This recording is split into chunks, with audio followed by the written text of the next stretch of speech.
is finally in the books, mother flowers. This is the post-show review of the Royal Rumble 2018. Thank you all for tuning in live into the channel. It's me, it's Steve here, back at it one more time, live here on the YouTube channel. And I'm not alone, I'm here joined by my brother from another mother, Mr. I Just Stole Your Girl, all the way from Bridgeport, Connecticut, Walter. Walty, how the fuck you been, buddy? Ooh, been doing good, you know. Just came, you know, we just got came. We just came from the excitement that everyone was feeling in Philly when they saw it ending the show. So, yeah, let's. I believe we should just get into that. we should, guys. We'll be taking your live calls momentarily throughout this entire review stream. If you want to call in, we'll let you guys know when to call in. It'll be open just momentarily. Also, if you're new to the channel, hit that sub button down below. Share this throughout your entire social media. This will also be available in audio download format over on Podbean. At the end of the stream or later on in the day, I will post a link. You can download this stream, this podcast, if you will. It'll be available on iTunes and Stitcher Radio and all the other places where we have the podcast available for you to download and listen to on the go. So consider this like a Team Heel podcast extra, if you will. Like, going forward, all our takeover reviews, all the pay-per-view reviews that we do will go on for to the audio feeds. You guys can download all that fun shit. All right. So, Walter, I gotta ask you, brother, your thoughts on Royal Rumble 2018. Wow, just a show with a lot of questions that I pretty much have. Like, I don't know how to say it. Like, I can't say I fully enjoyed it, to be honest. There was some moments, it had its moments, but just a questionable show. Like, just, you know, the way it was structured and everything, it was just kind of felt like a mess. I hear you, man. I hear you, man. Yeah. I thought overall, this is my take on the whole thing, okay? I don't want to say it was a bad show or, oh my God, you know, this fucking blew TakeOver out of the water, because it did not, okay? Not even close. Not even close. I'll say this, okay? This was probably better than Rumble, I would say, a couple years ago. The last time they were in Philly, okay?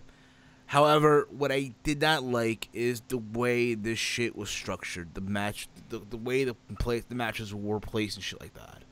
You know, it was one of those things where, like, listen, I get it. We live now in a society where, hey, we're trying to shove down the agenda, right? Women empowerment, what have you, and I get that. You know, it's fine and dandy, all right? But next year. Okay, if you do plan on doing a women's Royal Rumble, then listen, bruh, ladies first. Have it open the show, honestly. Not even open the show. It's just, I don't know. Because when we got two Rumbles nearby, like, you can't have... Luckily, they didn't do back-to-back Rumbles. That would have been a mess for the women's match. But it still felt kind of too much for me, even after two matches. I was like, damn, we got another Rumble match to go. Like, that's crazy. So I think these Rumble matches have to be as separated as possible, because just having it like 1 hour and then an hour later, like, because people were dead. Like, dude, that's what I'm saying. They were dead during the main event. Mother Flowers were dead throughout, like, after the men's Rumble match. And it's like, okay, I'll be real with you. I'm gonna keep it 100 with you. I fell asleep during the fucking Universal title match. I woke up and all I see is Brock F5 Kane.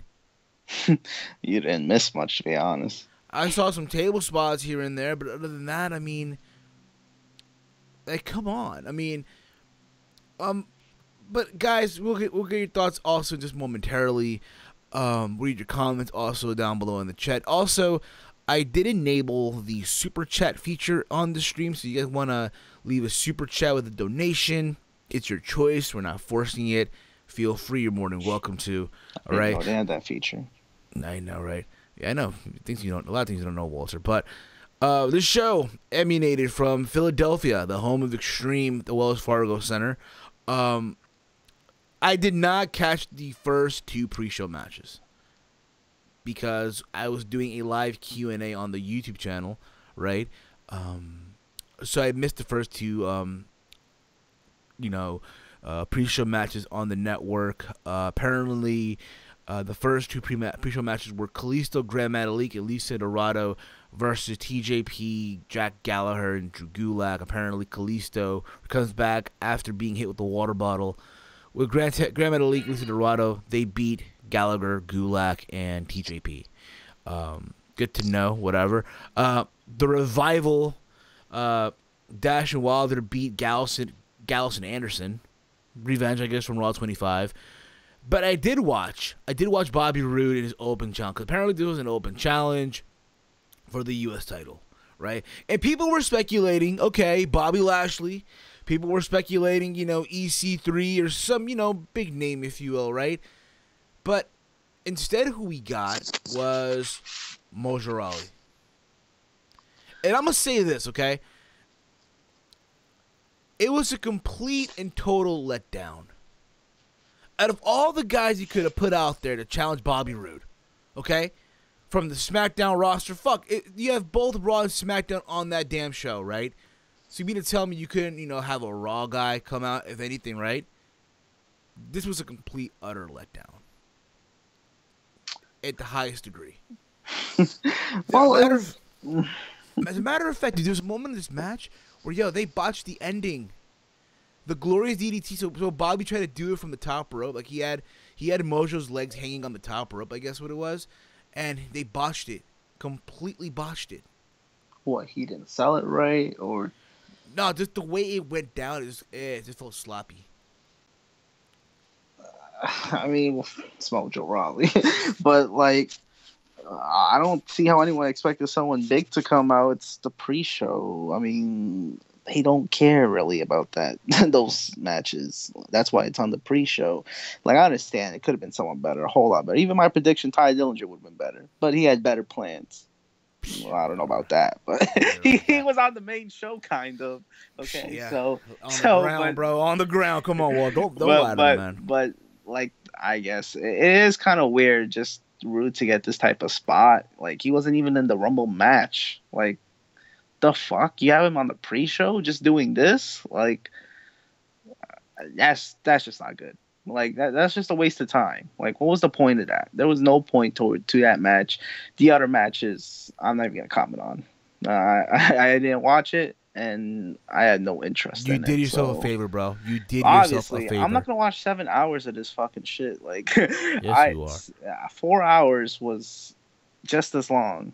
Imagine if I spent not 7 hours, but 6 hours. Imagine if I spent 6 hours watching this. Come on. Oh my god, dude. I mean, I'll do it for Mania. Which, damn, that's gonna be even brutal. That's a reach. That's a reach itself. But Bobby Roode retained in a sloppy match. Honestly, I don't want to see them. I honestly do not want to see them bring this match back. I honestly do not. Why would they bring it back? Because it's WWE for you, bro. Did it have a weird ending or something, like a roll? Yeah, the botch. That's it. Just a botch. It just a sloppy, botchy ending. Just I don't want to see them bring it back, but knowing WWE, they might bring it back. Probably Jinder's going to contend for that.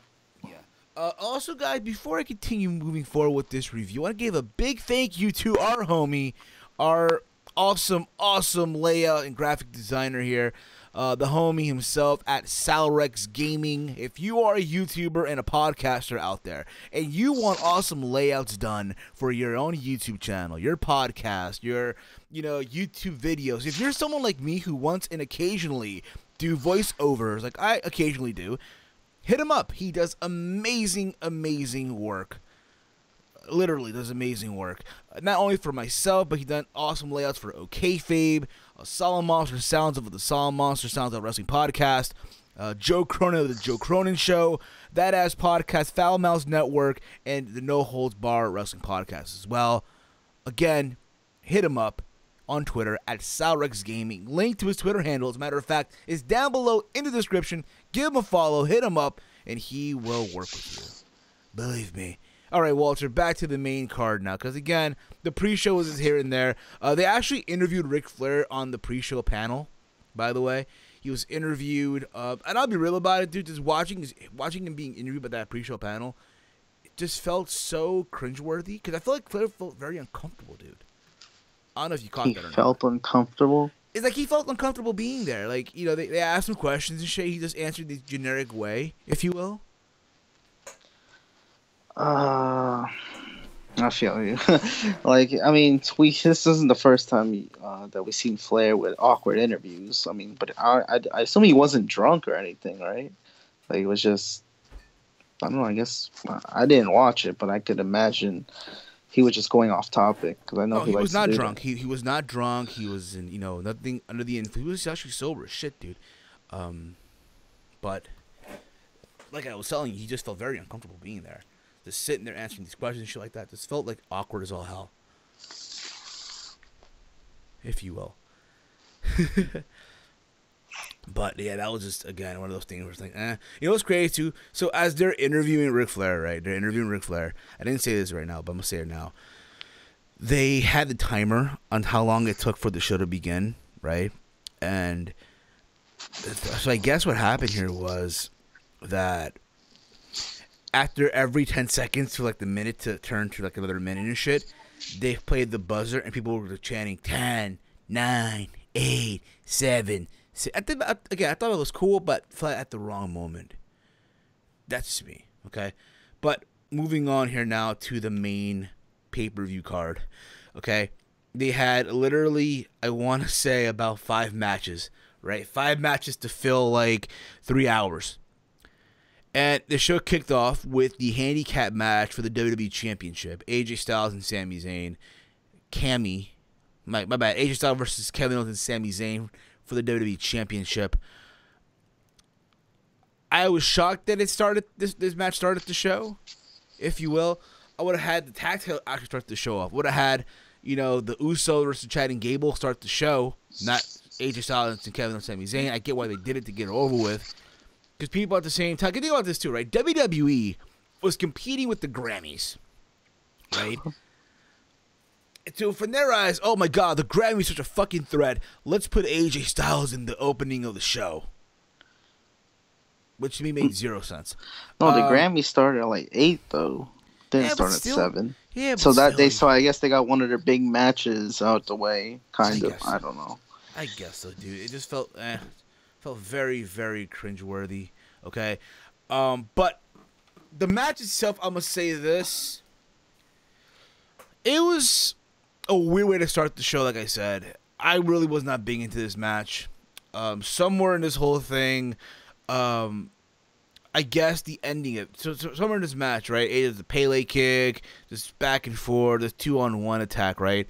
It is a moment here, right? There's a moment in this match near the end where I guess Sammy was on AJ's shoulders trying to make the tag, and I guess he made the tag or he didn't make the tag, what have you. But Owens got into the ring and they rolled up Kevin Owens with a 1, 2, 3. This is a match that could have easily been on SmackDown. Like this, no, it just was so pointless. I get the point of the handicap match, and you want to challenge, you know, AJ Styles, right? My question is, where the fuck was Daniel Bryan in this whole scenario? Where was Shane McMahon in this whole scenario? Right? You think about it, this whole build-up is also revolved around AJ Styles and Daniel Bryan, right? The big, you know, the whole notion of, that Daniel Bryan is showing favoritism, right, to Sami Zayn and Kevin Owens, right? And you don't have not one of them pop out, you know, come out to the ring, whatever. Nothing. But instead, they're backstage celebrating the fact that Shinsuke won a Rumble. Well, that's obviously more important. I mean, this was the opener for the reason, because it was not really a storyline that was that important. I'm just being honest, because I never dug the storyline at all either. Like, it's kind of a dumb concept of this being a handicap match. I get it. But no, it just didn't work. It wasn't really, it was kind of a lame way, or just a dumb way to open the show. Like, it was, like I said, it didn't belong on pay-per-view. But nothing against these wrestlers. They're all talented. I mean, Sammy, I know we give him a lot of shit sometimes, but it's not his fault. Uber driver, yeah. Fucking Uber driver. But yeah, it was just there. It was just filler. It was just filler until we get to Mania, literally. And I guess it served its purpose. But actually not, because it's probably going to continue because of this whole illegal man. Did he tag him or not? That sucks, because now we're going to keep getting this storyline at least for another month. I know. We'll see what that happens. We'll get our thoughts on that later on. But again, I would have had this match not kick off the show. In my honest opinion, that's just me, of course. I know other folks have a different perspective, which is fine too. Which is fine, but dude, whenever the WWE title opens a show, that's just kind of stupid. That's kind of like disrespectful. Like that's your main title. What the fuck are you opening the show for? Well, on SmackDown Live is the main title. Yes, right? But even if whatever show, that's one of the oldest prestigious titles. I get you on that, but listen, if Jinder held the belt, I would have Jinder kick off this shit. Fine. He never kicked off the show. That's the one thing I'm surprised. Jinder but Jinder was always in the middle of the card though. You remember that? Yeah, that's bad. But dude, he never opened the show. Opening the show is worst because you're literally the WWE title. Remember SummerSlam, dude? Jinder went before AJ. Remember that? And AJ was the fucking US champ at the time. Exactly. Yeah, that was bad. So AJ could have a high-profile match with a mid-card title, but he has to be the opener for this Rumble pay-per-view. That's WWE for you, buddy. La la la la la. I know. It's like they both downgraded Styles and Owens. This only helped kind of Zayn because he's never been in a WWE title match with this, high stakes before. But AJ and Kevin Owens have had better like Owens had a match with Reigns, AJ had a match with Cena, and this is what they're downgraded to. I know, man. Tell me about it. Now let's get on to the next match. This match completely disappointed me. And this is the one match on the show. And you wanted this to open? I did. But you know what, though? This was the one match on the entire show that I was looking forward to. The one match that I was saying in all my reviews leading up to this show, the one match I'm looking forward to. The one match that will steal the show. The one match that's going to go all out. The one out of the two tag title matches that I was fucking excited for more than the other, right? I'm talking about the SmackDown Tag Team title match between the Usos versus Chad Gable and Shelton Benjamin in a 2 out of 3 falls match. To get the first fall, it felt like fucking forever. I know. It felt like fucking forever. Like, dude, what the fuck? I mean, it just felt like fucking forever, dude. Should have been. It's been one of those things where, okay, you're waiting and waiting. Back and forth sequence, maneuvers, what have you, and then just near fall after near fall after near fall after near fall after near fall, and it just, you know what I mean? Eventually, the Usos get the first fall with the fucking double team super kicks. The nerve, right? The fucking nerve of the nerve of that, right? No, I understand. I mean, I'm just not saying much because the shower doesn't want me to talk about this match. So yeah, Walter Shower does not want us to talk about this match. I mean, I don't have much to say. It was a disappointment. The first fall was Walter, it took forever. Walter, you speak like me. Speak a little loud. You can't hear me at all. I hear you, but it's like you're. Oh, okay. It's probably because of the shower. It's like you're speaking away from your microphone. Yeah, it's probably because of the shower. Like I was saying, this match was bad. Like it made no sense because the second fall came in a minute later. Like what was that? I don't mind getting a clean sweep, but that was just a weird match to do. Like the weird ending, everything. It's just no good. I hear you, man, and I get you. And then you get to the second fall, right? So the second fall, okay, I'm expecting, have a tied fall, have a tie, go to the third fall, and fine. Awesome. That's what I was expecting. Mazel tov. Good for them, right? But no. Instead, let's have fucking one of the Usos pin Shelton Benjamin with a roll-up. Like an inside cradle, if you will, right? It ended like that. Yeah, like that. Fuck it. Whatever. It's just so mind-boggling how they ruined the one match that could have been a dark horse, a sleeper match, if you will. And they ruined it. And the Usos won 2-0. A sweep. And then even that, but dude, you know how long this match was in total? You want to know how long this match was? How long? 13 minutes and 55 seconds. Per Wikipedia, by the way. Per the Wikipedia. Wow. Yeah, I know. I know, man. Per the Wikipedia, 13 minutes and 55 seconds. Why is besides the point. Is besides me right now. Like, think about it. This match was longer than the fucking WWE title match. Not even that. I take that back. Take that back. Take that back. Take that back. Take that back.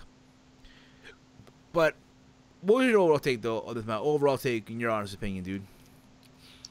Like I said, this match, yeah, it was just there. Like, it was okay at the beginning, and then the first fall happened, and I was like, all right, so what's going to happen next? And then, like I said, a minute later, the fall happened, second fall happened, and the Usos just randomly, just a weird way to retain the titles. And yeah, like, you promote this as 2 out of 3 falls, you expect this to be a good match, and it was just not good. And I can't say it was worse out of the other tag team match, because the other one was just, we'll get into that, but that's because I wasn't paying attention. but as for this one, like, all the attention was on them. It wasn't like there was a great match that happened earlier on. So it's kind of was pretty disappointing. Indeed. Now let's move on to the match that I do not know why there was this match on for the first fucking hour. We really got to talk about this match before the fillers that's going to happen after. I mean, we got to go in order. Fine. You know what? Fuck it. We'll do what you want to do, bro. We'll do as you wish, okay? Yeah, because let's just get this filler shit out the way. The predictable shit out the way. Well, actually, I didn't think the Bar would win it. Well, I know some people thought the Bar would win, but others... I thought they were going to win. I thought the next pay-per-view they were going to do a split thing, but they didn't technically split yet, but they are. This match, like I said... I thought they were about to... Shit, bro. Yeah, the tag title match. When you have it, for some reason, they thought having the Rumble...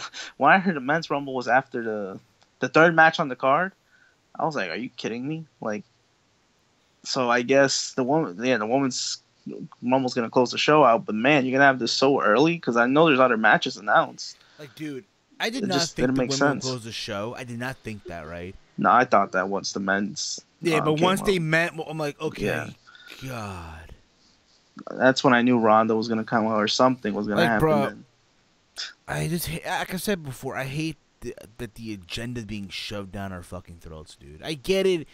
Listen, I'm all for equal rights, okay? Don't think that I'm some sexist or I'm some misogynist, because I'm fucking not, okay? I am not a sexist. I am not a misogynist. But fucking hell. Okay, I get it. Yes, all women want equal rights, all the fuck you want, but let's not shove the fucking agenda. It's like when you call someone gay, right? But, oh my God, you're fucked. No, it's just, I just hate this agenda being shoved. You get what I'm saying, bro? Like, no, I understand. But yeah, if it's gonna main event, something really special has to happen, and we'll get into it later. But to have the Rumble match that early, the men's Rumble, just told me like, yeah, first of all, Roman Reigns is not gonna win the Rumble. He's not gonna win a Rumble that doesn't mean shit.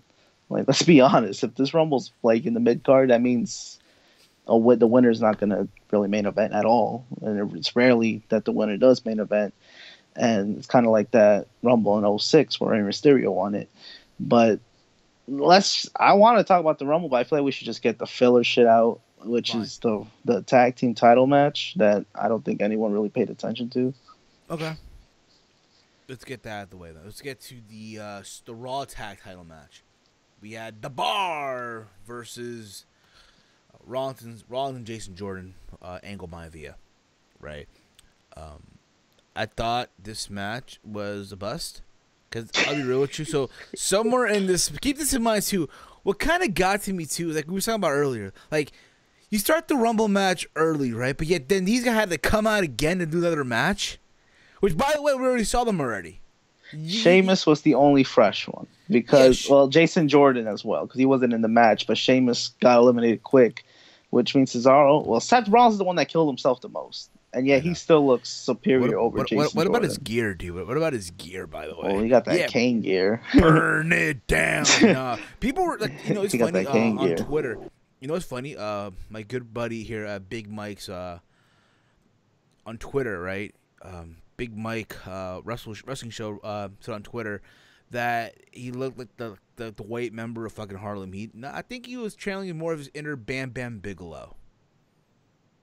If you ask me, he was channeling inner Bam Bam Bigelow from like back in the 90s and shit like that with the pants that he was wearing.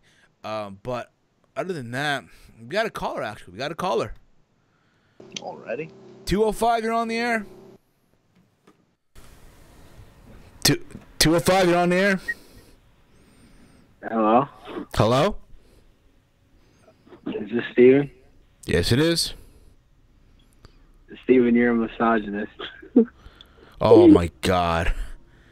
This is Vinny, bro. Cousin Vinny? Well, it's technically two Vinnies. But, oh, yeah, my bad. Well, Vin, how you been, buddy? How you been? Good, dude. How you been, bro? What you thoughts of the show, bro? I thought it was a solid show. It wasn't a bad show. But it obviously it was predictable. But it was just, I don't know. I enjoy it. Go on, buddy. Go on. I was going to say, one thing I thought was hilarious. This is how you know there's, like, fake fans. Because, like, at the end of the show, when, like, Ronda didn't show up in the Rumble, I heard people were leaving. I'm like, you're going to get mad that someone who's not signed to this company is going to leave or not show up? Like, you're a fake fan. Like, you're not really a fan. I just thought that was hilarious. I wouldn't go that far, dude. You got to remember, dude. A lot of people have traveled from different parts to Philadelphia, right? I know folks have traveled from Jersey to come to Philadelphia. And a lot of times, I've seen this before at wrestling shows. I've seen this before. People leave early to beat traffic. I'll give you this example, right? So when me and Walter went to SummerSlam, right? You were there too, in Brooklyn. Yeah.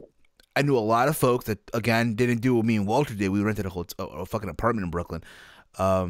A lot of folks actually, once the fucking bell rang for the end of the match between the Fatal 4-Way, people were leaving because, again, they want to beat that rush to get to the subway, to get to the train and shit like that. I mean, I could be wrong on it, you know what I mean? Walter, you got what I'm saying, right? Walter, you kind of get what I'm saying with that?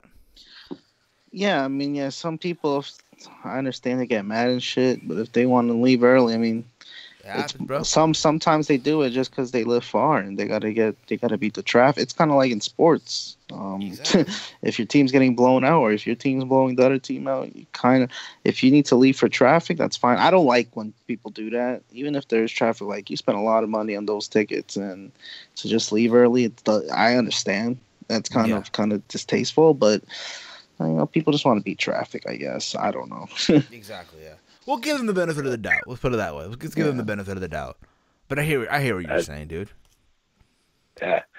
I don't know, man. My favorite match of the night was probably the women's Rumble. Just kidding. No. But do you think it was hilarious when, like, certain people come out how they like chanted for their husbands? Like, oh yeah, that was Undertaker, John Cena sucks, Rusev Day, yes, like, Lana Day. So much for that woman empowerment. So much, I know, right? When you're just chanting the fucking actual stars. I know, right? We're chanting the actual stars because that's what fucking matters right now. We all want women's revolution, but let's fucking chant for a chant for the husband. You know, one thing I'm gonna say this too. I know we're just flip flapping right now, but yo, where the fuck was that female referee from NXT? Oh, she's not ready. She's not ready for the main roster yet. Come on. Where the hell was she? Yo, tell me Lita didn't look out of it, dude. Lita looked lost in that match, yo. Oh, dude, I thought she had like a brace on her back because like it was weird how her like her midsection looked. It was kind of weird. Yo, tell me Lita didn't look out of it, yo.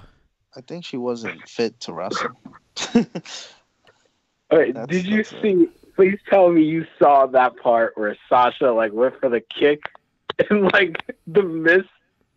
Yeah, that was. No, yeah, dude. You know what's funny? Our good old friend from Wrestling Soup, Anthony Missionary Thomas, said I think he posted a GIF of it, and I shared it to Walter. I shared it to Chase and Connor. It's funny. So literally, it's pretty. If I can find it here, one second here. It's literally Sasha stomping on Lita, right? And she turns around, and it's like, yo, you're stomping the air, bruh. You're stomping the air. You're stomping the fucking air. Like, come on. Dude, that was so funny. Dude, it was hilarious, dude. You guys in the chat are kicking ass right now. Thank you. We got Daniel Mill. We got Pound for Pound Glory. We have Brody is gone. Where is giving? Okay. Y'all in the chat. You guys are awesome. I used to wrestle and nearly made it into WCW, boys. That's what's up, man. That's what's up. Awesome. But back to this whole thing, though. Like, it's one of those things where, again, I said it before. I'll say it again. If they plan on doing the Women's Rumble again, it just can't close the show. I'm sorry. It cannot close the fucking show. I'm so sorry. It just can't. It needed better execution. Like, I mean, I don't want to talk too much about the match yet, but like, no. Yeah, it's just they did it because it was the first time ever thing. So I don't think that'll happen next year. It's either gonna open the show next year or be in the mid card. Exactly. But let's get to the next match, all right? Let's get to the next match here. Vinny, you've been following the show, right? You've been following it throughout the entire stream? Yeah. All right, cool. So, we had, like I said before, we had literally the Bar, Jason Jordan, Rollins. Pretty much this match, Jason Jordan had a concussion. It looked like it's funny, right? They're in the middle of a concussion lawsuit, right, with all these fucking former WWF, WCW superstar wrestlers, right? But yet they do this angle where Jason Jordan gets his head run into the fucking ring post, right? And keep this in mind, the ring posts now are these LED metal like material, right? So Jordan goes head first into this shit, right? And he looks out of it. It's like the same shit with Johnny Gargano last night on TakeOver. And I'm surprised that they were doing that here in this match, knowing what happened, you know, again, with all this lawsuit bullshit. So literally, you had Jason Jordan just sitting there by the ring steps, moving around, shaking his head.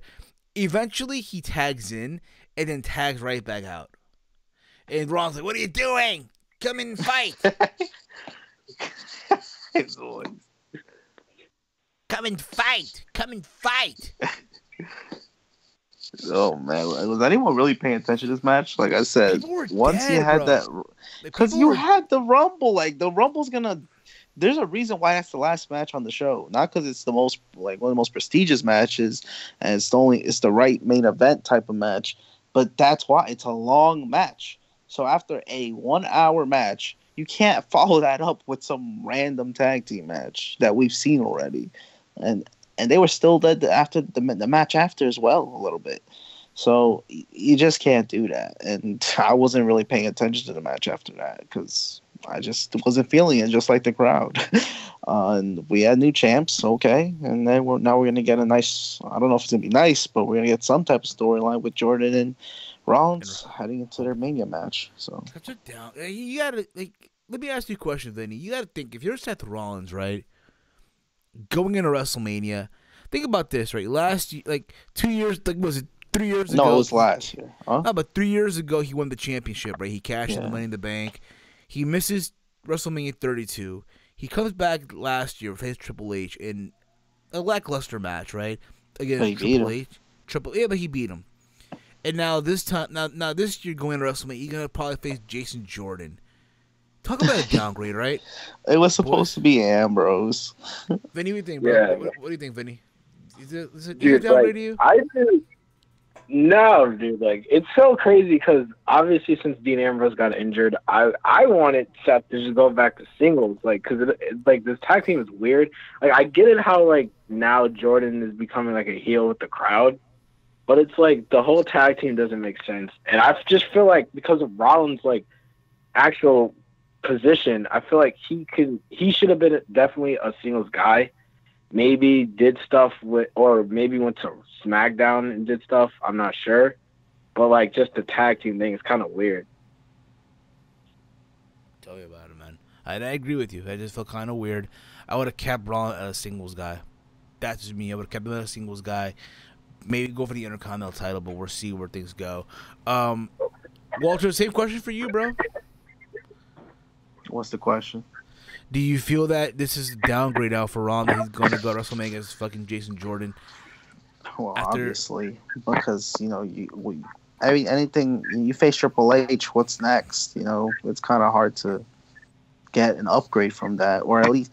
But it is a little disrespectful, a little bit, because he could have a more high profile match. Let's be honest. Yeah. But they want to kind of have Jordan, still. Have this type of push a little bit, I guess. They're going to turn him heel, obviously, which is the right move. But it's something for both guys to do. But yeah, Rollins does deserve better. But he's going to be the company man and try to work out. Yeah, it's a downgrade for sure. But he's going to have to work this match. He's going to be the company man and do the favors for the brass of WWE. All right, there you go. We then had Brock Lesnar versus Braun Strowman versus Kane for the Universal title in a three-way match. I'll be honest with you guys. I'll be completely honest. During this match, I fell asleep. I don't want to lie to you. I don't want to lie to you guys. I literally crashed, and I wake up, and I see, I guess, Brock turning over a table over to Braun Strowman. I guess he also F5 Kane through the announce table as well. And I guess Braun got back up and just and eventually Brock ends up pinning Kane. Like I predicted. Like I think everyone predicted it, right? Everyone knew going into this shit that Brock Lesnar, like my bad, Kane's gonna eat the pinfall. No matter what. No matter who wins the match. Kane's eating the pin. And it happened. No matter who. We all knew who was gonna win that match. What do you mean no matter who? Yeah. Exactly. No matter who it is, that person, again, Kane was eating the pinfall. No I'm saying, what do you mean no matter who? We all knew who was going to win that match. Who thought Braun Strowman was going to win that match? You surprised, bro? Who thought? Like, come on. They should have gave it to Kane. He's running for governor. That's why he's getting that push. He's getting that push because of the Mayo run. But, yeah, this match was what I expected pretty much. And it's kind of disappointing because it would have been nice to see something different for once. But, nope. It's the same predictable shit that we've been getting with every Brock Lesnar match. It's getting annoying. Like, nothing against Brock Lesnar, but he clearly shouldn't be champion. Like, it's not like working out. You're not having a lot of great Universal title matches with him as champion. I mean, yes, you had Styles match, wasn't really for the title, and you had the SummerSlam match, but I mean, it's just predictable every time, And I understand who's going to beat him eventually, but these type of matches are the matches that kind of like make you scratch your head as why does Lesnar still have the belt? I know. But again, what's going to happen at WrestleMania. I know what's going to happen. No one can kick out of one F5, but we know Reigns going to kick out of 4 of those. Tell me about it. Man. But we'll see. What about you, Vinny? Yeah, I mean, obviously, Brock was going to retain. I don't know. During this match, I forgot. I think I was, like, catching up on homework or something. It was just like all I saw was just a bunch of tables getting introduced, and of course they're in Philadelphia, so the EC Dub moment. So with Paul Heyman. Brock is gonna. I don't know. I feel like Brock needs to just not hold the title and just do like if he's gonna obviously be on certain shows, at least like face other talent that you would want him to face, like, or okay, they already did the Samoa Joe thing, but just like other guys where you can have better matches, because him holding the title makes no sense. We all know how it ends, and we all know who the one guy is gonna like take it. So it's like it just doesn't make sense. Yeah, we'll get into that also. We'll get into that, but again, I thought this match, again, for what I saw, the parts of it, because again, I fell asleep. By the way, Vinny, do you have the stream still playing as well? By the way. Yeah, it's just like it's in the background because I'm rendering my review right now. So. Cool. Cause I hear like the play. I hear like an echo of us talking, and that's why I ask. But, no, I have it on. It's all good. It's all good. It's all good. Don't worry about it, buddy. So again, this match as a whole, from what I saw, Brock won, like I knew. Let's get to the Rumble matches, okay? Let's get to the Rumble matches. How about that? Okay, let's get to the Rumble matches. And then take some more calls that I want to call in as well. So let's get to the men's Rumble first, right? So the men's Rumble match lasted nearly an hour and 5 minutes and 35 seconds. Kind of a disappointment. Kind of was, if you ask me. As far as the timing was concerned. The timing? Or? The timing of how long the match lasted. Really? That's a long match. Normally it's like an hour 10, hour 20. What? It still felt long to me. An hour 10. Doesn't matter how long it was. It didn't feel like a short match. I think Rey Mysterio lasted longer than the match itself, if you ask me, but that's just besides the point. Rey Mysterio did last a while. Yeah, he did. 2006. But here's the list of the entrances, okay? We had Rusev. Really we had Rusev, number 1, from SmackDown Live. Number 2 was Finn Balor, or Chase says Finn Balor, who came out in a burgundy attire with a burgundy women's jacket. Why wasn't he the demon? You know what I thought, dude? Real talk, dude? This is what I thought. I thought that Finn was going to get eliminated early in the match and then come back as the demon. That's what I thought. That would be horrible. I know. But fuck, it's WWE for you, man. What do you expect? You had a Rhino, Baron Corbin, Heath Slater, Elias, Andrade Cien Almas at number 7, Bray Wyatt. That's right, Andrade Cien Almas. That's right, the NXT champion, right? Came out at number. Yeah, I think it was early. Number 7 had a good showing for himself. In my opinion, he had a very, very good showing in this match. Number 8 was Bray Wyatt. Number 9 was Big E. Number 10 was supposed to be Ty Dillinger, right? But apparently backstage he was ambushed by Kevin Owens and Sami Zayn. And there's a moment in this whole thing where it was like all about to go out, but Zayn's like, stay back, I got this. And he goes out. That's right, Uber driver. That's right. In the words of Chase Oliver, he got this. Wow. He got this. He comes out there at number 11, number 10. Sheamus comes out at number 11. Lasts literally like 6 seconds. Literally 6 seconds in the match he lasted. Number 12 is Xavier Woods. 13, Apollo Crews. 14, Shinsuke Nakamura. Number 15 was Cesaro, who lasted 3 minutes and 31 seconds in this match.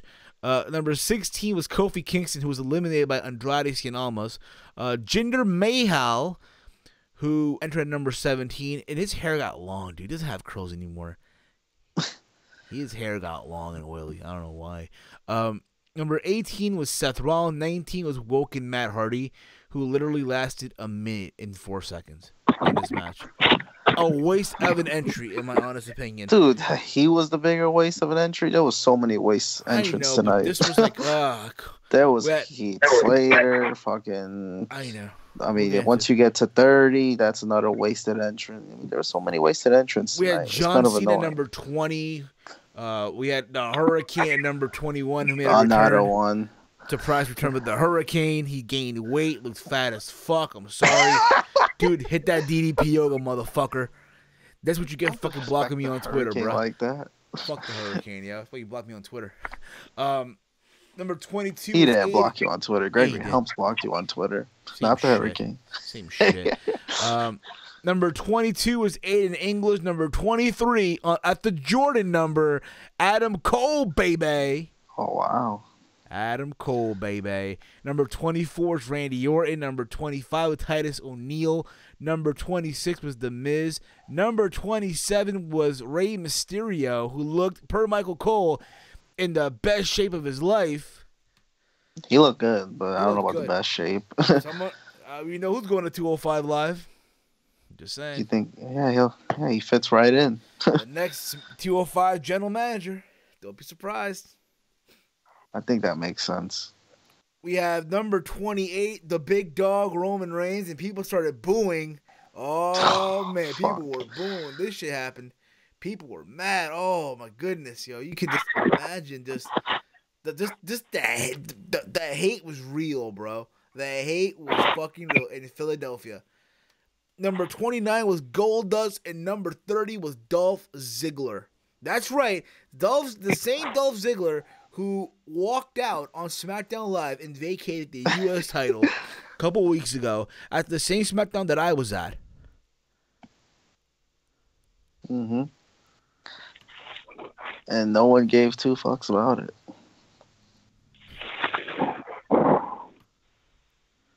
Exactly. No one cared. Like, I was like, wow. If you thought that was the biggest wasted spot out of the whole Rumble, that one right there, that was just a fucking disappointment.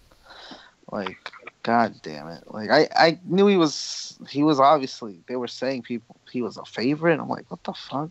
And I didn't even notice, like, he didn't come out. People were saying that, people were saying that Shinsuke was like a dark horse to win the fucking thing. Like, dark horse? What? People were saying that. Shinsuke, it was always Shinsuke and Reigns. It was not. People were saying, "Oh, dark man, horse yo. was Ziggler and Bryan and what was Finn Balor, I guess." Nah, but people were saying, "Yo, Shinsuke about to win the whole thing, yo. What you talking about, man? Shinsuke about to win the whole damn thing. No, my bad. Dolph Ziggler about to win the whole thing, man. I'm calling it now." That's people terrible. People were saying people enjoyed calling that. Are you kidding me? You heard Philly. They didn't give a shit. Smarky crowd. They didn't care about Dolph Ziggler. And I was like, this is please tell me he's not Final Four. No, they got rid of him just like that. So that's why it was even a bigger wasted spot. They still don't give a fuck about Dolph Ziggler. They just had him there just to be there. One thing here's the thing about it, I like the surprise entrances. Not all of them, but there's some that I did like. To me, it made me happy to see Andrade in the Rumble match. I think Andrade, I said it before and I'll say it again, is one of those guys that I see once he hits the main roster. Listen, he's not going to be world champion, okay? I sense that he's one day going to be probably the Intercontinental champion. And a good IC champ at that. That's what I see with Andrade Cien Alma. That being said, other than that, I liked how we saw moments where it was the old guard versus the new guard, the old era versus the new era, right? There's a moment where you had fucking Ray Orton and fucking John Cena against Rey Mysterio, my bad, Finn Balor, Shinsuke Nakamura, and Roman Reigns. The good era versus the crap era. Oh my god, dude, it's hilarious. But you get the gist though, man. You kind of get the idea with that, what they're trying to go with. Just one of the things again. People really thought that Roman Reigns was gonna win the Rumble. And I'll be real with you, man. For a moment, I was like, "Oh, you think about it." If it was the main event, he would have won the Rumble. Listen, no, it was a mid-card Rumble match. Listen, Vinny Walter. I said this before, and I'll say it again. Okay, I like Roman Reigns. I'm a Roman Reigns fan. Martin, you can promote your channel, dude. It's all good, all right? I'm reading the comments here. I would have made WCW if that cocksucker Mysterio never railroaded me. Okay. I know where this is going. But let's see here. But okay, but the point is though, what I was trying to say here, and I lost my train of thought. God damn it, yo. I mean, I'll talk. I don't know what you're gonna say, but I guess a couple things that were okay in the Rumble were good. Yeah, like Almas, he had a great showing. I mean, I didn't think he would come out because he had that, long match. I mean, if he didn't have like a long match like that with Gargano, I would have thought he would have came out actually. But that's good. That's pretty cool. He came out and he had a lot of time. So he's definitely, it doesn't look like he'll be a jobber in WWE in the main roster, hopefully, because he's talented.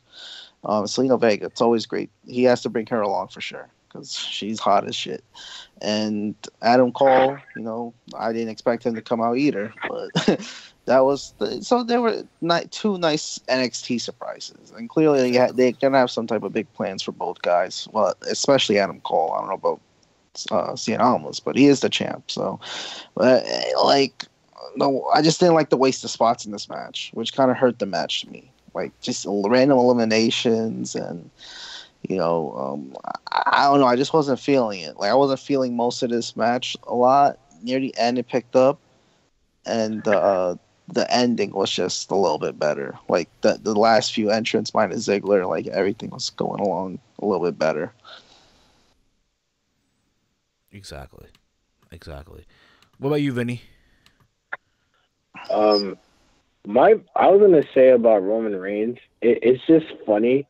How WWE, I guess they get their rocks off by like trolling the crowd, like at least for what, like the last 2 years with Roman Reigns being in like one of the finalists. Like it's so funny how like they would always do that, where they like either they're gonna have him win or they're like, no, we're just gonna troll you until like the last two, and then then they just either doesn't give it to us or give it to us. But overall, like I really enjoyed the Rumble match for what it was. Definitely enjoyed seeing Almas in there. That was pretty dope. Obviously, I'm a big Adam Cole mark, so like him being there, even though that it was weird how like out of the two, because I mean it would have made more sense if like Aleister Black showed up, but like I guess they gave it to Cole instead. But yeah, Nakamura winning. That's just it's kind of good. I mean, obviously, I'm like a big Nakamura fan, and I'm so glad they didn't like have it where they would give it to an older talent, because that's the one thing they did, especially like the last 2 years. They gave it to like an older guy, and it's like it's finally good to see they give it to a younger talent, even though Nakamura's not really that young. It's just a newer face. Yeah, I hear you, man. I get what you're saying on that. We're gonna okay. Now I remember now, right? I know a lot of folks were hoping that Roman didn't win. Like I said before, listen, I like Roman Reigns. I'm a Roman fan, all right? But it doesn't change the fact that, listen, Roman Reigns is still going to close the show at WrestleMania. Duh. It's going to happen. But Dude, this match, like I said, it's in the mid-card, which means that the winner wasn't going to main event Mania, and that's when I knew Nakamura was going to win it. Like, I'm like, okay, he's definitely winning this. But it was cool to see Reigns in the fight, because they deserve it. Both of these guys deserve to be final two. I know some people are going to say, oh, no, Finn and Nakamura. I understand. But no, you got to have someone who the crowd hates and someone who the crowd likes. They're both clearly, this used to be a Rumble philosophy, like, for a couple of years. The last two entrants usually had a Mania match for the world title, and that's what's going to happen I'm 100% sure, maybe 99% sure that is going to happen. Reigns being the runner-up just means he's going to face Lesnar, and yeah, that's going to main event. I'm sorry, but I hope Nakamura and Styles, they're definitely going to hopefully kill it. So, I mean, at the end of the day, you left the crowd happy. And it's been a while since a Rumble winner was that, happily cheered. So there's one winner that a lot of people can agree with, and, I'm perfectly fine with it. So it was definitely one of the better endings for a Rumble match for at least most of these fans that they've had in a while. So, and, Reigns winning again, now you would just be trolling the fans. So. Exactly, dude. Absolutely. But again, like I said before, I'm happy the way things went, but at the end of the day, it didn't change the fact that Roman closed the show. What about you, Vinny? Anything else you want to add to this? Not really. All right, but one thing that I found funny too is Heath Slater, dude.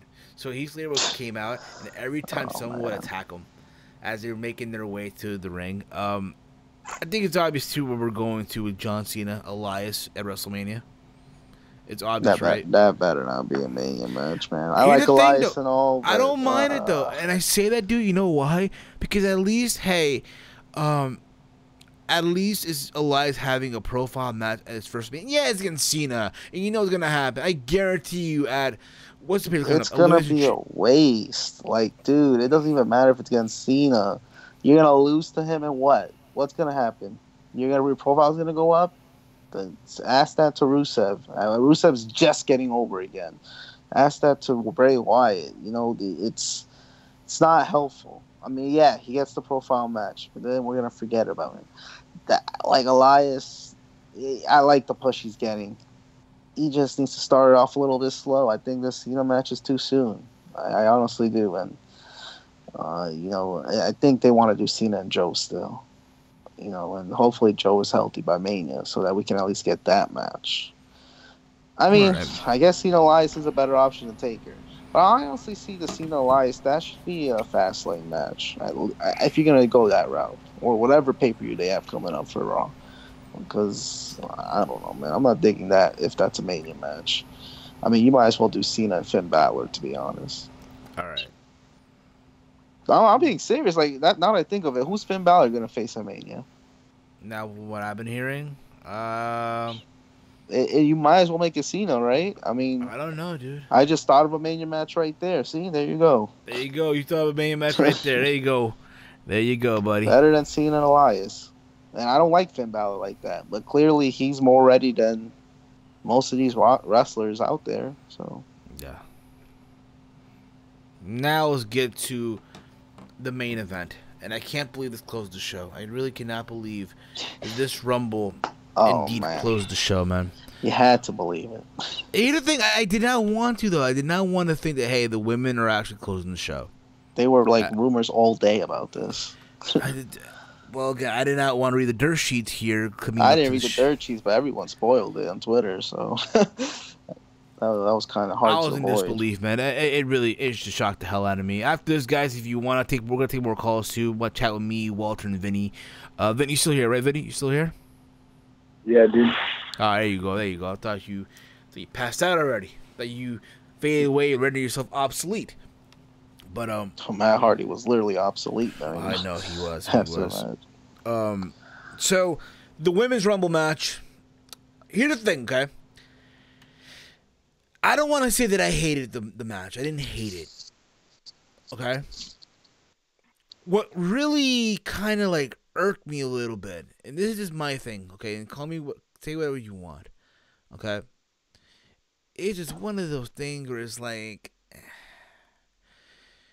if you're gonna and I said this earlier, if you're gonna do this Rumble again next, because I get the feeling that it's gonna be a tradition now every single fucking year, okay, I can understand why you want this to close your show, okay, forget the whole, oh my gosh, shoving the agenda type of shit. Because it's the first ever women's Rumble match. I get that. Okay? Fine and dandy. But this next year better not close your show. I'm sorry. So this is how this whole thing pretty much went down. Right? 30 women. They had Maria Menounos do the ring announcing. Right? They brought Stephanie McMahon, which got massive boos, by the way. It's funny because Maria Menounos in the ring, and she's like talking about, it's women, we've come this far, what have you. People are booing too. And she's like, I know. Entry number 1 was Sasha Banks. Entry number 2 was Becky Lynch, who had a very good showing, by the way. Sasha lasted 54 minutes and 34 seconds in this Rumble match. Went to the final 4. With 4 eliminations, by the way.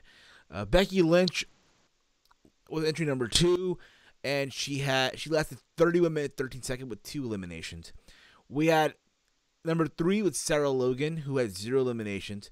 We had entry number 4, Mandy Rose, with 0 eliminations. We had entry number 5 being WWE Hall of Famer Lita, with 2 eliminations, by the way. 2 eliminations. We had entry number 7 with Tamina with 0 eliminations. We had Dana Brooke come out.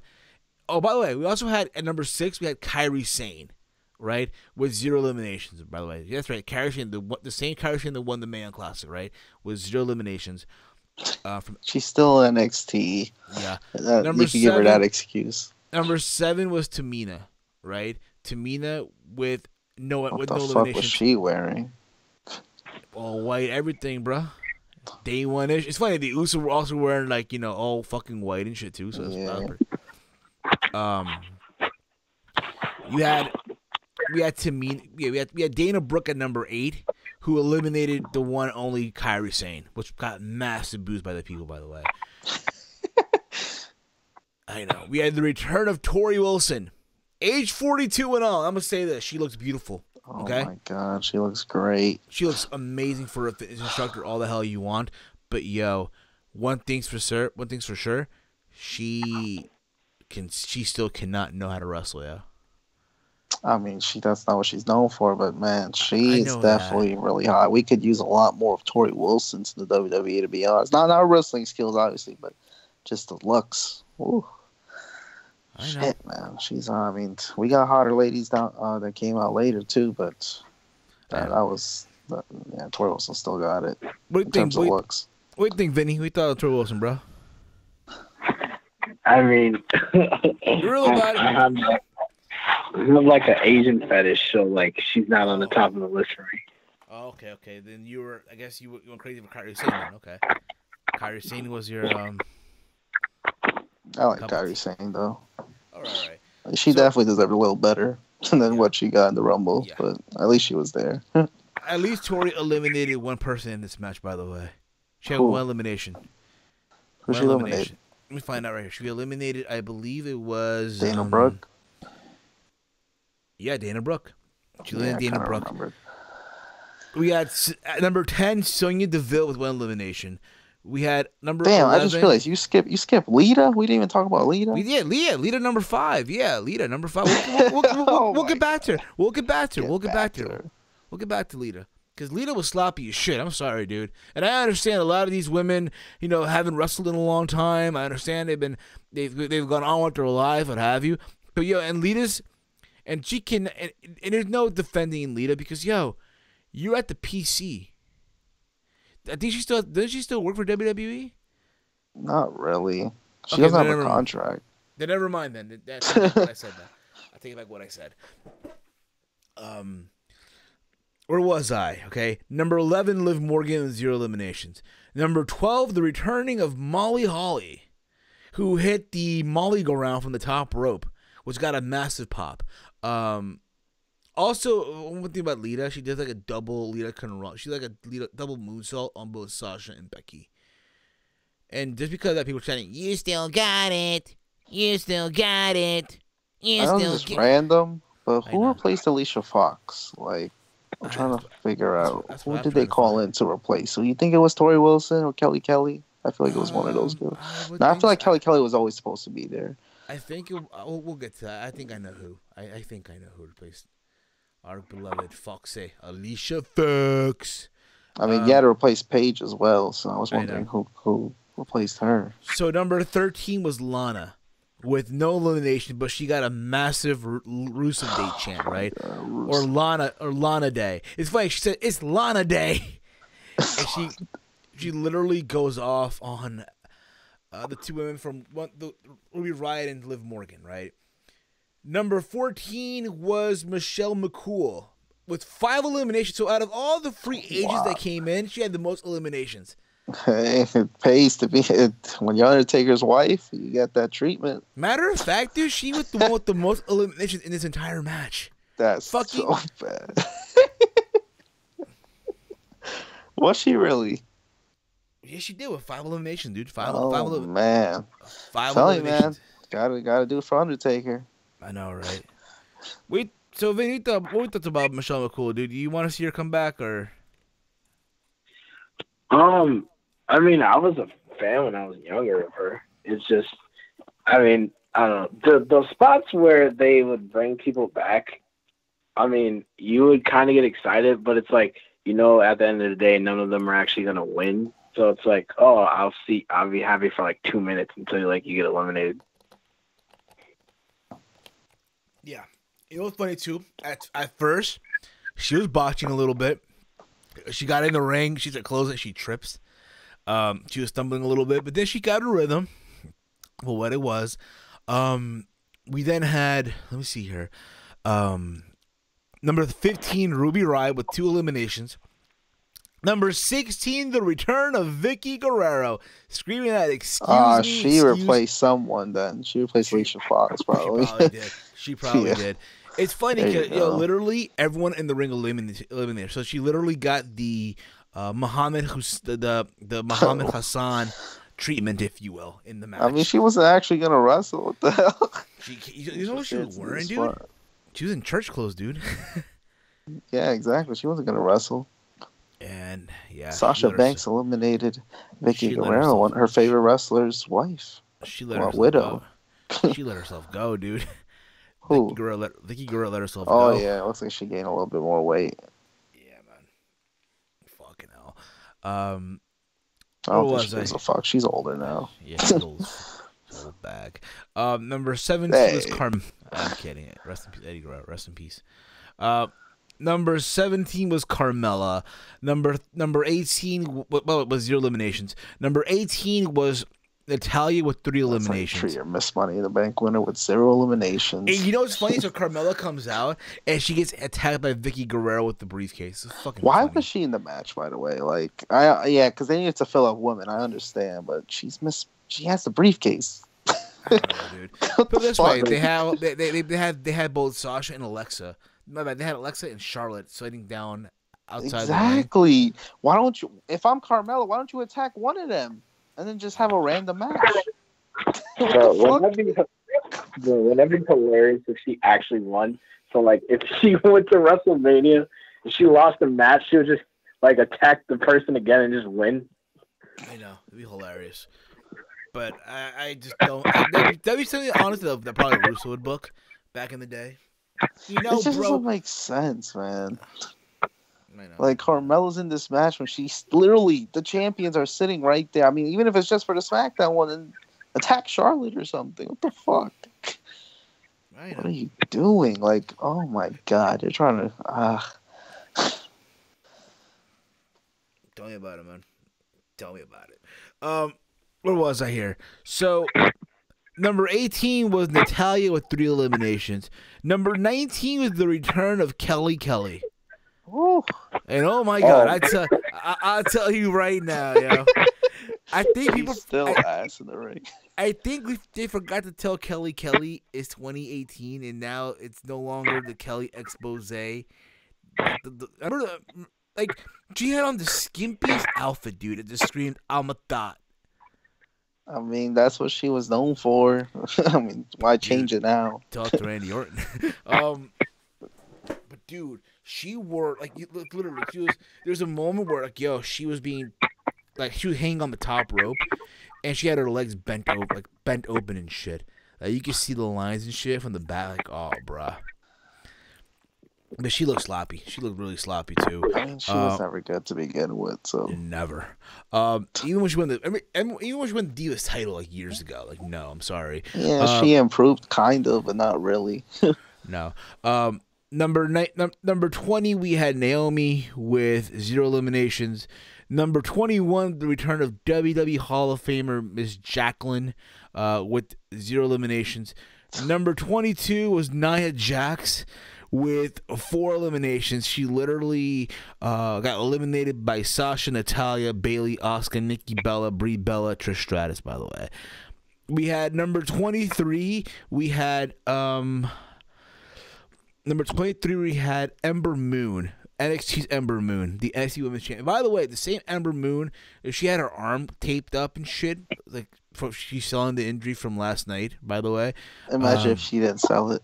Oh my god, dude, it would have been hilarious. You know what's funny too? Even Cole had tape on his wrist. Even Cole sold his injury. I was like, well, okay, they're playing the storylines, fine. I mean, I thought they wouldn't do it because it's NXT. It's a whole other universe, right? Exactly. Number 24 was Beth Phoenix with 0 eliminations.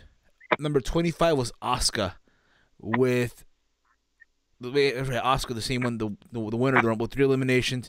Number 26 was Mickie James with 0 eliminations. Number 27 was Nikki Bella with 4 eliminations. Number 28 was Brie Bella. How ironic, right? Both Bella twins come out almost like next to each other and shit. So there's a moment in the match expected that. where everyone's like ambushing Nikki Bella, and then out comes Brie Bella with Brie Oh, that theme song is still bad. I'm reminded of how badly I used to hate that song. We all hate that fucking song. Yeah, I swear I thought my TV like speaker exploded like when that remote hit because the sound went like out for a second. I was like, wait, what the hell just happened? I don't know, man. But why couldn't she just come out with the normal Nikki Bella theme? Like, come on. That would have been obvious, dude. That would have been just It would have been obvious. But you can't do that though, bro. You can't have Brie have her own theme. Like we're supposed to be like excited because it's Brie mode, man. Which by the way got a Daniel Bryan chant. By the way, Daniel Bryan John Cena sucks chant as well. Yeah, we had the yes chant, the knees. Undertaker chants. Number 28 was Brie Bella had 2 eliminations, by the way. Nikki had 4. Number 29, it was Bailey. Bailey the fucking hippo. We all forgot about Bailey. Like, damn it, Bailey's still in this. Oh, man, I forgot about Bailey. She got really quick, though, so. I know. Number 30 was Trish Stratus with 3 eliminations. Trish Stratus should have been at least. Wait, she was like Final 4, right? Or she wasn't? I guess she was. I don't recall, dude. But I'll say this, dude. I'll say this, right? I'm gonna say this right now. I'm gonna say they kind of fucked up the final too. Yeah, they kind of did.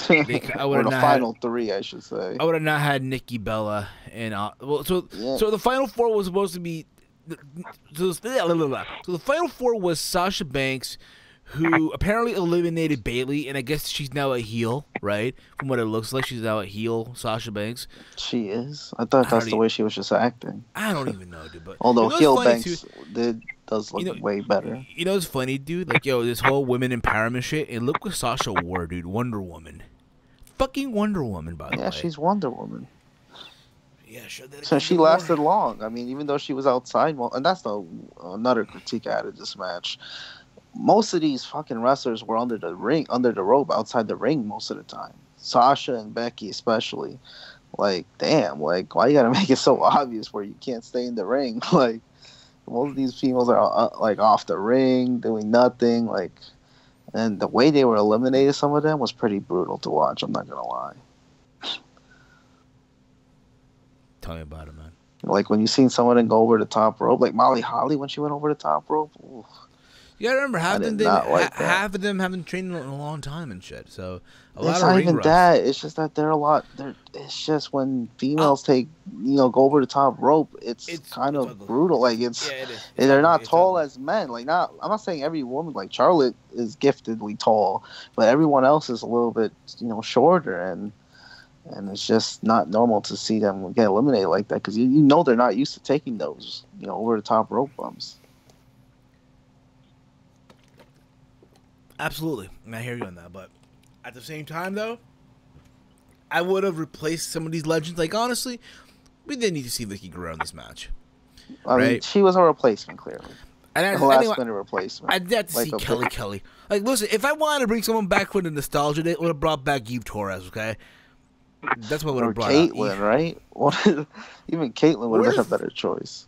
In the words of our good friend Elena, where the fuck was Peyton Royce or Billie Kay? All right, I didn't care about that, to be honest. And we're the iconic duo in but this I'd rather shit, see them than some of the people who came back. I'm not gonna lie.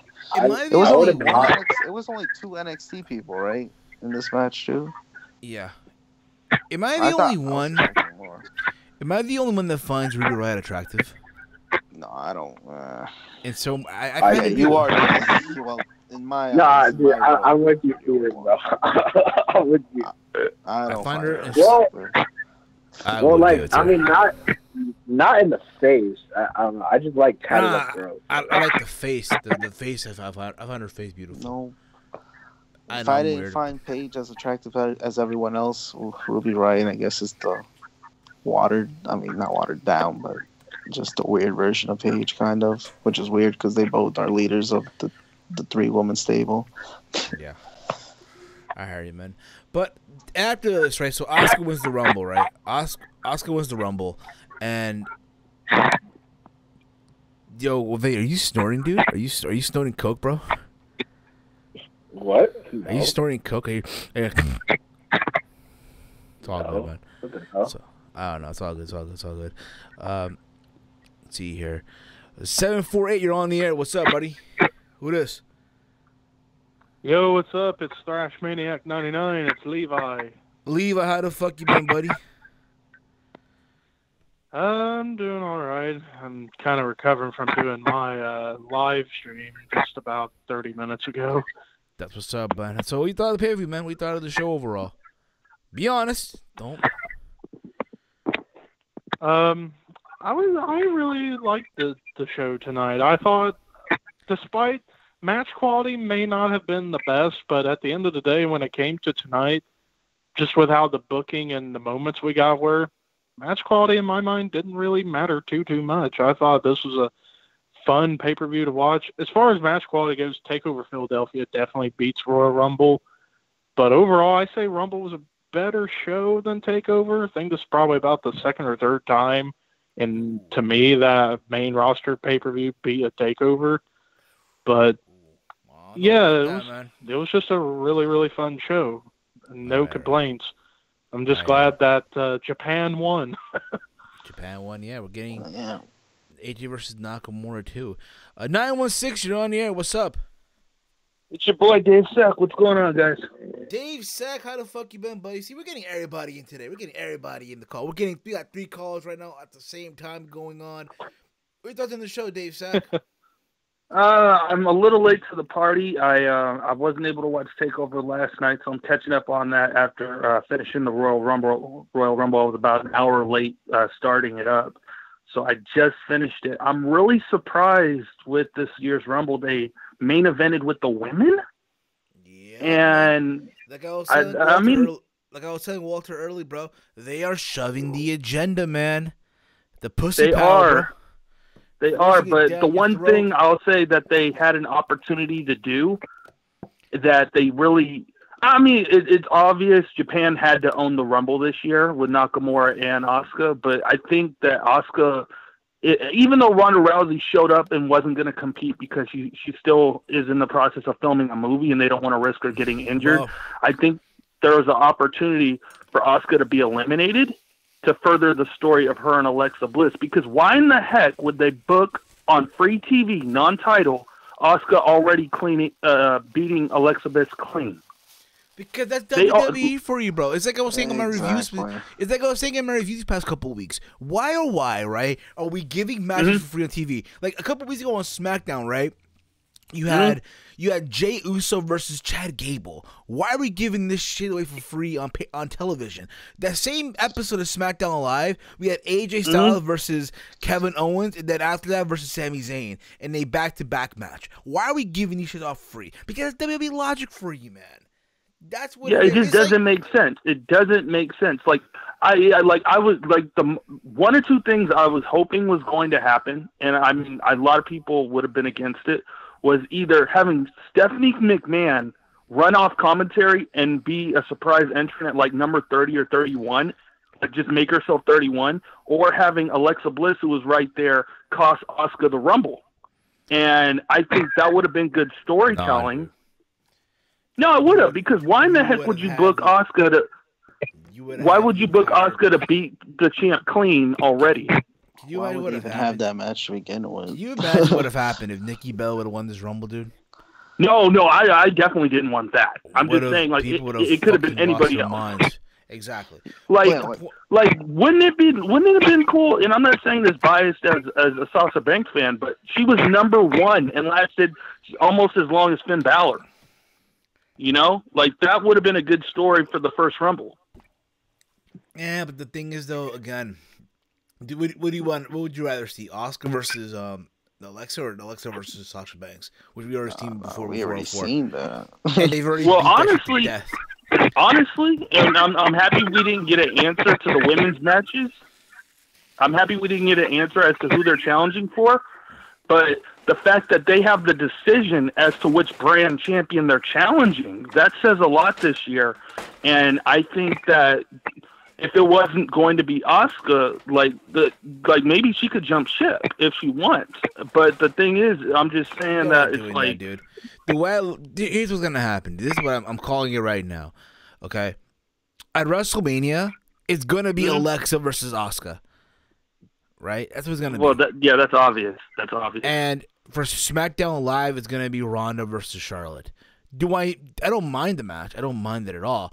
Because at the end of the day, there's a chance, right? There's a fucking possibility that Charlotte goes into WrestleMania not being the champion, right? And what you do at the same time, it opens up for Sasha, for Bayley, and even for Becky Lynch, right? They're not in any key matches, right? So who's to say you do the 4 horsewomen of WWE or the 4 horsewomen of MMA, right? And I'll say this too.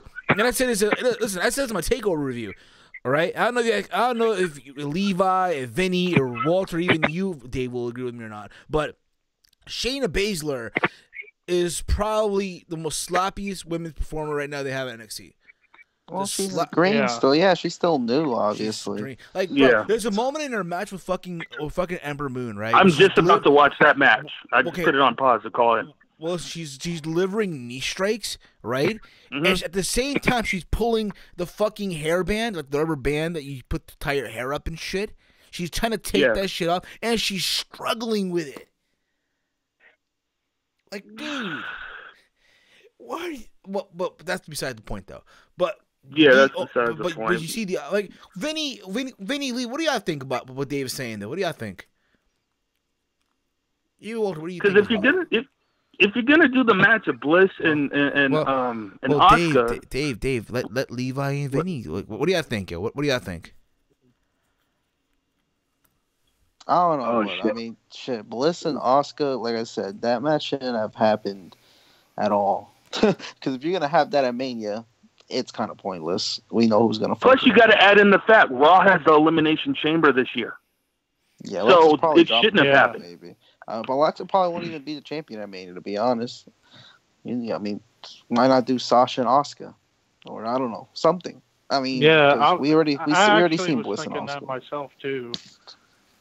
And it's like even if Asuka would have lost the Rumble, she wouldn't have her streak is still intact. So I'm just like I mean I'm not anti-Asuka anymore, but it's like it's coming to the point where this streak is getting ridiculous, and if they're not going to lead to, because I mean, I'm not saying someone like they could build someone up like a Kairi Sane or whatever to be the one, but like if they're not going to lead, because we don't know what's going to happen, and if it ended up being like Ronda Rousey versus Asuka, that might be the only case where she gets beat. But I don't think they're going to do that because this horsewomen thing has been building since the Mae Young Classic.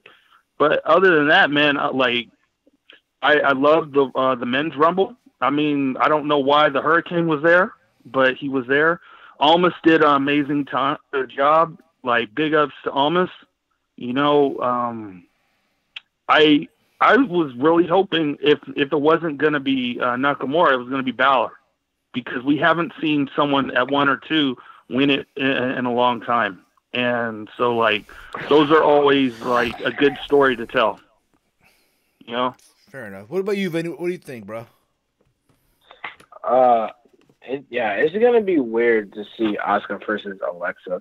Like, I kind of wanted it where, like, they would have that whole Ronda versus Asuka thing, because, I mean, I understand they're doing, like, the 4 horsewomen thing, but, like, if they're gonna have Ronda in a match, I want it to make it like believable, because they're like no woman on that roster is believable to even touch her besides Asuka. Right, like, and the other thing about it is that like Ronda Rousey's such a big name. I don't see her going to SmackDown. I don't. I'd be surprised. SmackDown Live. So I think she might. Here's the thing. She's a free agent. She's not gonna be a. She's free agent, like free exactly. Cena. Who's to say, right? This is why sometimes I wish, leading up to WrestleMania, they had a Saturday Night Live for both brands. Oh, the main event? No. Okay. This is what I wish they did for both brands. Because, again, we're leading up to WrestleMania, right? I wish they really did a Saturday Night Live. I wish they did that leading up to WrestleMania. So, can you think about it, right? So there's gonna be a huge gap after the SmackDown pay-per-view leading up to WrestleMania. Because it's going to be a Raw pay-per-view coming up in a couple of weeks, right? With the Elimination Chamber. And then SmackDown has fucking... What do they have? Fastlane? Right? Yeah, they got Fastlane. Yeah. In February. And I guarantee you AJ is going to take on Kevin Owens and Sami Zayn again. So we talk about March and April. There's a gap there. There's a gap. Right? I wish sometime in March they did a Saturday night's main event. Doesn't have to be on NBC. You can do it on the fucking WWE Network. Remember Roadblock 2 years ago? Roadblock? Yeah. When they had Dean, something like that. I wish they did that again so you can have some answers to this shit. You can do Asuka versus Charlotte. Asuka versus Ronda. Who's the real number contenders and shit like that. Someone's gotta go. And that can even close the show if you want. You could do that on a random Raw or SmackDown. You don't need more fucking shows. The one thing they need to do is cut off the pay-per-views, not add more special events. I mean, they already have 2 coming up for each brand. I think that's enough for before Mania. They don't need 2 extra shows. Like that's. But as Dave was were saying, you guys 100%? Go ahead, Steve, because I was going to ask a quick question. So, back to the whole. So, again, the whole notion now, whoever wins the Rumble, you can choose what champion you want to face, right? And I would think that. Here's the thing about it. So when Shinsuke won the Rumble, they had Renee Young or whoever the fuck was come out to the ring and ask who he's going to face right away. There was no AJ. There was no Brock sitting at ringside. Brock had to get ready for his match, and AJ was tired. Or at least have them both. You mean tell me you couldn't have both guys pop up on the screen? Lesnar still had a match later on. But still have them both pop up on the How you know he was going to win? How they both pop up on the Titantron? They should have saved that for Monday. They should have saved that for Monday. Yeah, they probably should just have them. Yeah. Like having Nakamura show up on Monday just to see if he'd make the decision. Because we already knew he was choosing AJ, but fuck, at least make it eventful, right? But I'm saying, but now back to Ronda though, right? So they're having Asuka choose, right? She's walking back and forth, and then they hit the old Ronda theme song. I don't give a damn about my reputation, right? Yeah. I'm sorry. Listen. If you're a girl and if you're about to get into a fight, you about to fight to that theme song, yo. Goals. I'm just saying, okay. But point is though, right? So she comes out in a big ass leather jacket on a Mr. Writing paper. I understand, right? Mm-hmm. And she walks into the ring, and all she literally does is point to the fucking WrestleMania sign, and then walks away. Easiest paycheck ever. That's a better paycheck than Brock Lesnar. Bro, that was so cringy, bro. Yeah, that was weird. I didn't like that, dude. This is a big match, right? And the winner, Asuka. You just had like her moment fade away. Like exactly. No one you take away Asuka's moment. You take away Asuka's moment. You ruined the moment of Asuka, right? Do you guys think it would have been a better idea if she just ran through the crowd and like choked out Asuka from behind? You mean put an armbar? She's not known for choking women. She's known for putting people in arm bars and shit. So yeah, just like put her in a submission. I mean, at the same time, it was random because at the same time, why would Ronda Rousey appear after the Royal Rumble match? Like, what the fuck? Because they don't want to risk her getting injured. She's still in the process of filming a movie. I don't know, but still. They could have showed her on Raw tomorrow. Exactly. I guarantee she's going to be on Raw tomorrow. And I doubt she'll be on Raw tomorrow. You doubt? It's going to be in Philly tomorrow. What do you mean? That'll be the only time you'll probably see her. Probably. We'll see. We'll see where that goes. I don't even know if I'm even going to get to say a word on this, aren't I? Was that Levi? I did have one more question. I don't know if you guys heard the news, and I doubt it won't happen until after Mania. But are you guys in the same camp as I am, thinking we're going to see Lashley versus Lesnar at SummerSlam? I don't know yet, dude. I mean, we don't know. I'd love to see that. I'd love to see it. I would go, too, obviously. But at the same time, no one really knows it because we don't know what brand he's gonna go to. You know what I'm saying? We don't even. He'll be a free agent like Cena. You think Lashley deserves to be in the same category as all these other wrestlers? He's the only guy who's legit enough to take on Brock. Yeah, he'll be a free agent, just like Cena, man. Either that or they'll just instantly put him on Raw. Yeah, either Raw or he's a free agent. They're not going to restrict him to a brand. Come on. I just want to give right now before I wrap up this stream here, because getting late. I know a lot of you got school, got work tomorrow morning and shit. I want to give a big thank you to all of you because I just finally reached 1,500 YouTube subscribers. Thank you all. That's what's up. Awesome. Congrats, man. Guys are awesome. We're on the road now, I guess. We're on the road to 2,000. I want to give a big thank you as well to the Austin Aries video that I did a couple weeks ago. That's getting like 21,000 hits right now, but that's besides the point. People really cared about that. You'd be surprised, dude. It's all in the technique of the thumb and the nail, but that's beside the point, though. But this was the Royal Rumble. I'm gonna go round table here. I'm gonna ask each and every one of you: are you guys excited for WrestleMania? Walter, we'll start with you. Are you excited for WrestleMania coming up? Are you looking forward to the road to WrestleMania? I mean, based off the matches that look like that might happen, not really. It's kind of predictable, which is a good thing and a bad thing. I mean, I can't be mad at a Nakamura Styles match. I mean, there's one thing if, you want to be anti-Sparky all you want, but that match has to be good, clearly. So, and, we might get Reigns and Lesnar. It is what it is. And then the other matches, like, as far as the women go, I don't know what they're going to do. I mean, the only legitimate match you have to do at Mania is Asuka and Rousey. Like, I can't see this whole 4 horsewomen. Like, I mean, I get it, but the big money is Asuka and Rousey to me. So I hope if they go that route somehow, that means Rousey would either have to be a champion. I don't know how they could work that out, which looks like they might not be able to. Yeah, maybe something, but I don't know. Mania, I'm still mixed. It's not all clear yet. So. All right. What about you? How about this, guys? What about you, Levi?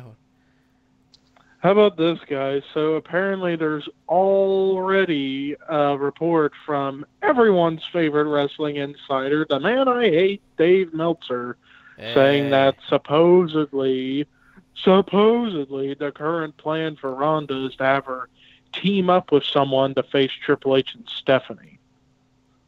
No, that is horrible.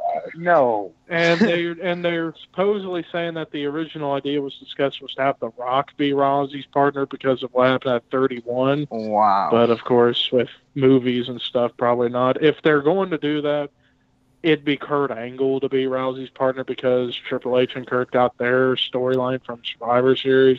But I don't think this is happening. Dave Meltzer, you're an idiot. You always have been. Fuck off. No, honestly, I won't be too surprised because, like, look, Stephanie did have that shaking hands with Rousey, so you never know. I mean, the only way I could get on board with that match is if Rousey beats the crap out of Stephanie, so we could finally, after all these years, Stephanie gets some actual comeuppance and not inadvertent comeuppance like we've seen. What about you, Vinny? Are you excited for the Royal for WrestleMania? Well, I mean, excited for WrestleMania. I kind of I have a personal vendetta with this year's WrestleMania because I was supposed to go. So in my head, I wanted to be trash for everybody who goes. But I mean, watching like Nakamura hopefully win the title, seeing that WrestleMania Wrestle Kingdom 10 rematch with him and AJ is going to be cool. But, like, the women thing, I hope Ronda does not fucking team with somebody to face Triple H and stuff. But it's going to be so weird to see Ronda in the ring because, like, she never had a wrestling match before. And I understand, like, she probably trains or whatever.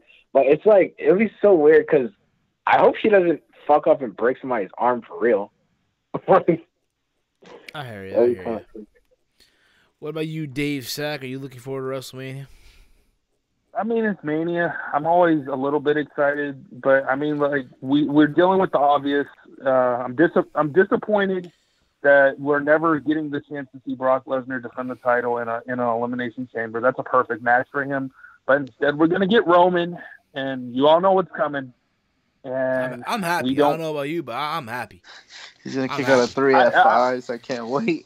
Can't wait. He's gonna steal. He's gonna kick out a 3. Listen, man, all the smarks out there can be bitchy and moany, but listen, y'all know y'all knew this was coming. Listen, y'all got what y'all wanted. You got Shinsuke Nakamura winning the Royal Rumble, but at the end of the day, everyone knows that Nakamura versus AJ Styles is gonna be on the undercard of Brock Lesnar and Roman Reigns. Did you guys see that meme of Roman Reigns that said, if I win the Rumble, I main event Mania. If I lose the Rumble, I main event Mania? Duh. You didn't know that? Well, duh. Yeah, I mean, shit. When you're Roman, I mean, I'll say this. I'll say this about Roman and Brock. I don't care who it is as long as the belt is off of Lesnar.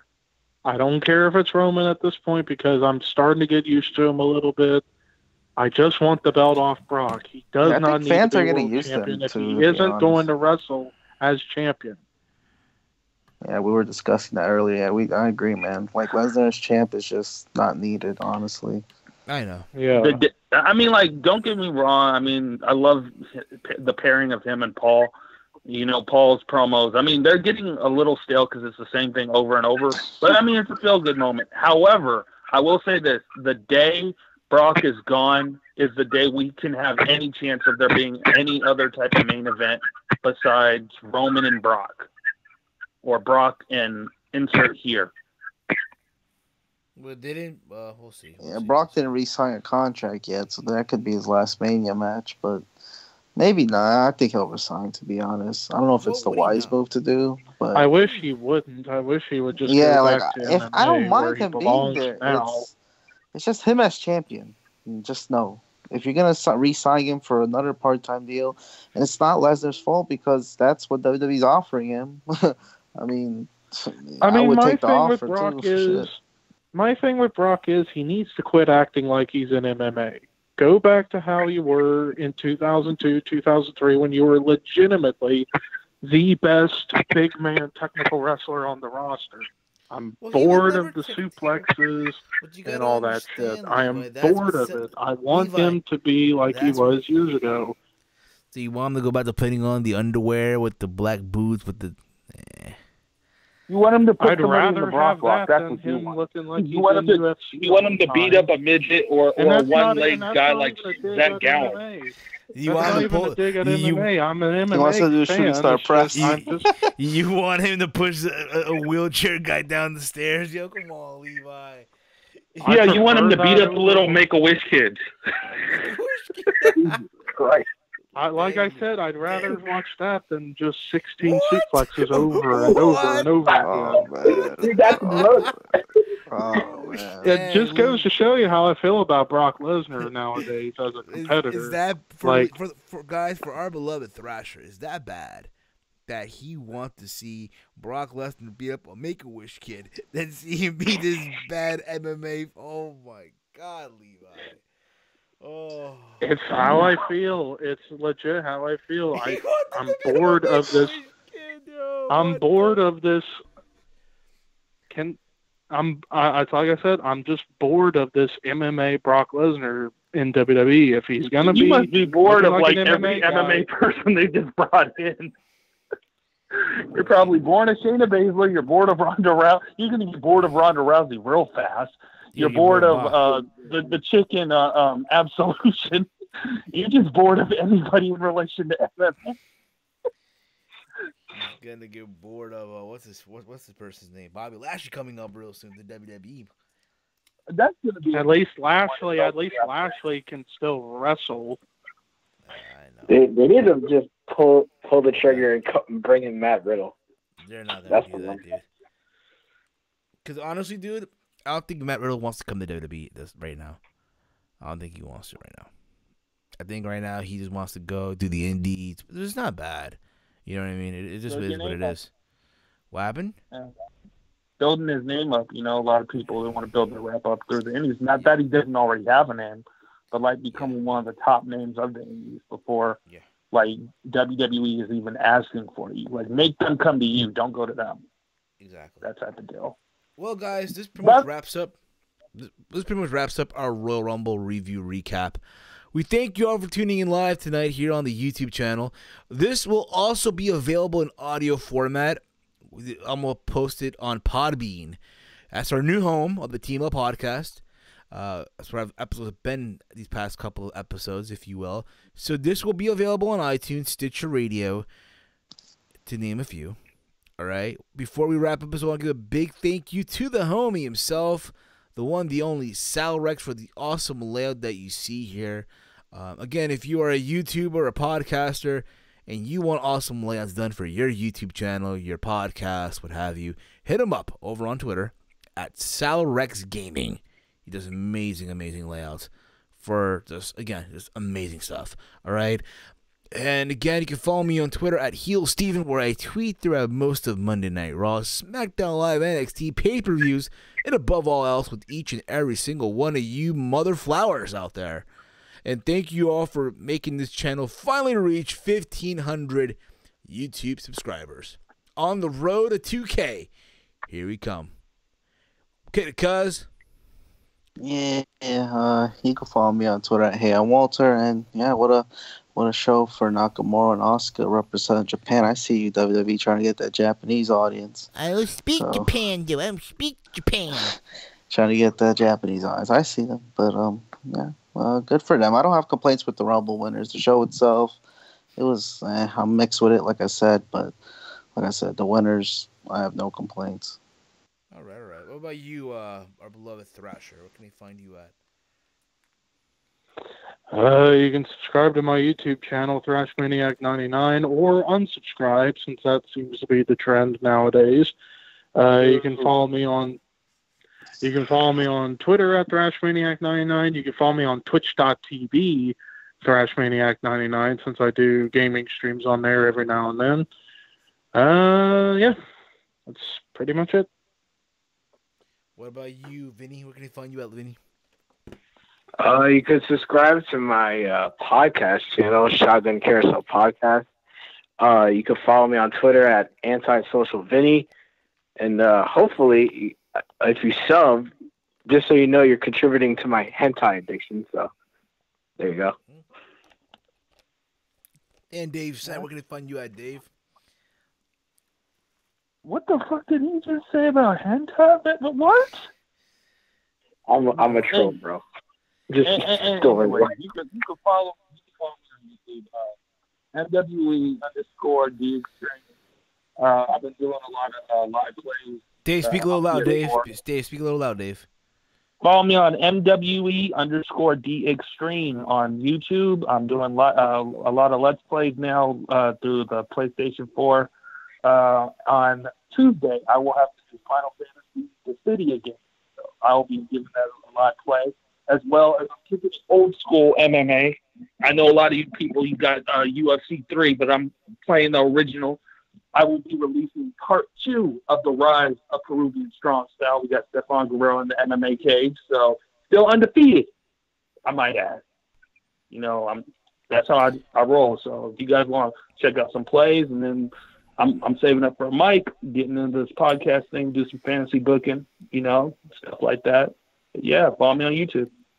There you go. I'm sure that Stefan Guerrero, Whippersnapper, is going to make big things happening. I guarantee you. But, guys, thank you all for making this happen. You guys are fucking awesome. And, again, guys, take care. I'll play some music here. And we're out like Janet's titties. We are out like Janet's fucking titties, motherflowers. Peace out, y'all. And remember, y'all, on this channel is wrestling and whatever.